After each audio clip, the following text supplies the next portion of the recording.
I talked before about how people will harass you on these tours, on Paul's tour and on Sting's tour. Those are the two major people I toured with. I also toured with a band called Extreme, who had a #1 in '91 called More Than Words. Big hit, #1. And they had a number 4 called Wholehearted. And then they kind of drifted off the map as far as Billboard achievements go, but they're still very popular and doing well. But on Sting's tour, I started to tell this story, but I never finished it because my other co-host, who wasn't as experienced as you, distracted me from it somehow and got me off topic, and I never got back to it.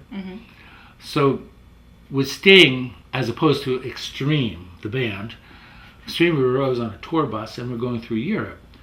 We only flew once or twice. With Sting, at least half the time we were on private jets, going from place to place, you know? And only like the most elite of the elite would be on this private jet. That would be Sting, his manager, his band, which is probably 6 people or something like that, and me. Wow. But I wasn't elite. I was just there because I had to be near Sting to film shit. Yeah. You know what I'm saying? The whole idea was, you know, that this is, you're documenting, you know, Sting's life behind the scenes, which is not that interesting, by the way.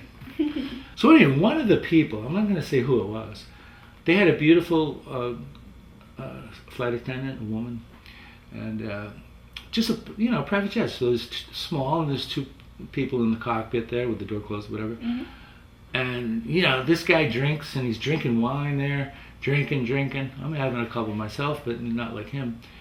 And he's like, hey, I forget the name of the, how could I remember her name after all this time, but he's like, flight attendant there, more wine. So she's going to get the wine. He already has a glass, he just wants to refill it. So what he did, and I was right there in front of him, and I was so shocked.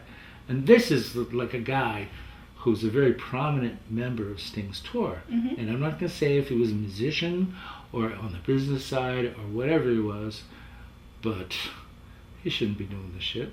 Anyway, so she's going to get the wine, and he takes his cock out, right? Yeah. And he takes his penis out, you know? Yes, I heard. Well, I'm trying to give myself options. Yes. So, and his penis, it was not erect, really. I think he was trying, but he was a little drunk. Anyway, he opens and he holds the glass right below his penis. So the poor woman, she had to come over and refill his glass, but be careful not to pour wine on his cock. Yeah.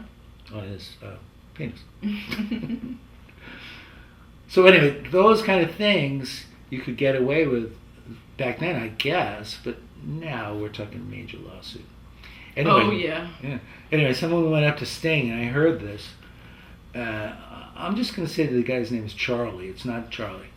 But anyway, he goes up to Sting, and he says, Sting, Charlie's showing his cock to the flight attendant again. Again? Yeah, it was a habitual thing. Oh, my Lord.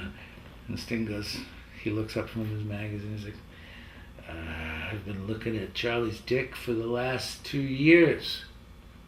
I've had about enough of it.